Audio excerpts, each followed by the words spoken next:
Taarifa ambayo iko wazi kabisa ndani ya nchi ya Burkina Faso, lakini pia tumeweza kupokea katika majarida tofauti yanayopatikana katika nchi ya Burkina Faso, lakini ikiwemo pia B News ambayo iko sambamba kabisa kuweza kutoa taarifa za nchi ya Burkina Faso. Ni wazi mara baada ya msafara ambao ulikuwa unatoka mpakani mwa nchi ya Burkina Faso na wakiwa wanasafirisha baadhi ya vyombo vya kivita, lakini pia na magari tofauti, lakini pia na yale ambayo yamekuwa yako ni kama special mission kwa nchi ya Burkina Faso kuweza kusafirisha, lakini vile vitendea kazi ambavyo vimekuwa vikitumika kipindi cha vita. Unaambiwa mara baada ya kufika katika eneo fulani, yani kabla ya kuweza kumaliza mpaka huo na kuweza kuendelea na safari ya msafara huo mkubwa ambao pia ulikuwa na magari tofauti, unaambiwa kulitegwa bomu ambalo kiuhalisia liliweza pia kuzuru baadhi ya magari, lakini pia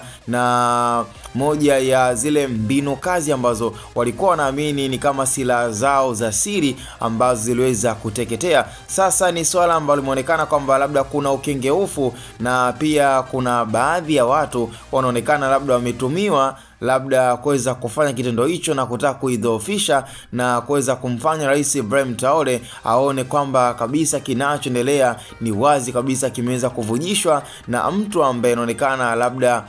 kuwafanyia utofauti ama unafiki na kuwafanyia usaliti baina ya msafara ule, kwa sababu haikuwa rahisi kabisa kwamba kwa msafara ule kuweza kutegwa bomu katika eneo fulani ambalo lingeweza kuleta madhara katika vifaa ambavyo vimekuwa vikitumika kama sehemu ya silaha zao za siri ama silaha zao nzito za nchi ya Burkina Faso. Kwa hiyo ni wazi kabisa kwamba huo mchongo umechezwa, na ni mchezo ambao hata mwenye Rais Ibrahim Traore anaamini kabisa kilichotokea ni kwamba hawezi akazungumza sana, lakini anachokiangalia ni kufocus na kuangalia nchi yake itaendelea kunufaika vipi, na anaamini kwa kilichotokea mara baada ya mlipuko mkubwa kabisa kabla kuweza kumaliza pia mpaka wa nchi ya Burkina Faso. Ni swala ambalo baada ya taarifa hiyo kuweza kusambaa katika vyombo vya habari, ilionekana kabisa kuwa ni taarifa ambayo